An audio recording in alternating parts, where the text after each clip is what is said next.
মামলা মোকদ্দমার কোর্টে লড়ার জন্য আমি কোনো পীর সাহেবের কাছে যাব না উকিলের কাছে যাবো? কার কাছে যাবো? উকিলের হাকির সাহেবকে নিশ্চয়ই বলবো হুজুর দোয়া করবেন, কিন্তু যেতে হবে আমাকে পীর সাহেবের কাছে। আমি যদি বাড়িতে বড় একটা ঘর তৈরি করি, তার জন্য কোনো ওই রকম ব্যক্তির কাছে তবলিগের আমির সাহেবের কাছে যাবো না, যাবো একজন আর্কিটেক্ট ইঞ্জিনিয়ারের কাছে। আমি এত বড় এত টাকা ঘর তৈরি করবো, আপনি আমার নকশা তৈরি করবেন। গতিকে সেই জিনিসটাকে অস্বীকার করা তো যায় না, সম্ভব না। আর আল্লাহ নবী সাল্লাল্লাহু আলাইহি ওয়াসাল্লাম সেই শিক্ষা আমাদেরকে দেন। এই জন্য বলছি যে দুনিয়ার শিক্ষাকে আমরা মানে এক মুহূর্তের জন্য তাকে বিদ্যুৎ ক্যাটাগরিতে বা কম ক্যাটাগরিতে রাখি না, বরং গুরুত্ব কতটা দিয়ে জানেন? সবাই মক্তবে আপনাদেরকে বাচ্চা কত সময়ের জন্য দেওয়ার জন্য আমরা বলি যে আপনার বাচ্চাটাকে সবাই মক্তবে দিনের মৌলিক বিষয়গুলি শেখার জন্য কত টাইমের জন্য দিবেন বলি? আমরা কত টাইম বলি ভাই? যদি তাহলে মোটামুটি কত টাইম বলেন? জি 2 ঘন্টা। আগে বলতাম 2 ঘন্টা, এখন বলি 1 ঘন্টা। পরিবর্তন হয়ে গেছে।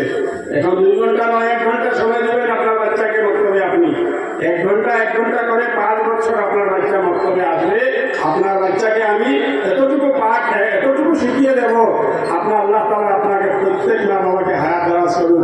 ইন্তেকাল হয়ে গেলে আপনার ছেলে আপনার লাশের পাশে দাঁড়িয়ে আল্লাহু আকবার বলে জানাজার নামাজটা করবে। আপনার ছেলে আপনার লাশটা কবরে রাখবে। প্রত্যেকদিন সকালবেলা না হয় অন্তত সপ্তাহে একদিন যদি, তাও যদি না হয় ঈদ পরে অন্তত আপনার কবরের পাশে দাঁড়িয়ে বলবে রব্বি হামহুমা কামা রাব্বায়ানি সগীরা। এইটুকু যোগ্যতা অর্জন করিয়ে দেওয়ার জন্য নামাজের ফরজ, তায়াম্মুমের ফরজ, ওযুর ফরজ, গোসলের ফরজ, পাক পাকিজাগি, পবিত্রতা, যত মাসলা মাসাইল মৌলিক যেগুলো, সেই সমস্তগুলো শিখিয়ে দেওয়ার জন্য 24 ঘন্টার মধ্যে আপনার ছেলের মায়ের কাছ থেকে আমরা মাত্র 1 ঘন্টা পেয়েছি। বাকি সম্পূর্ণ সময় আপনি স্কুলে দিন, আমাদের কোনো আপত্তি নেই। আর শুধু আপত্তি নেই না, আমরা দিনী তালিম বোর্ডের প্রোগ্রামে বিভিন্ন এলাকাতে, বিশেষ করে প্রত্যন্ত অঞ্চলে গেলে যতটা দিনী তালিমের কথা বলি, ততটাই স্কুলের কথা বলি, ততটাই স্কুলের শিক্ষার কথা বলি।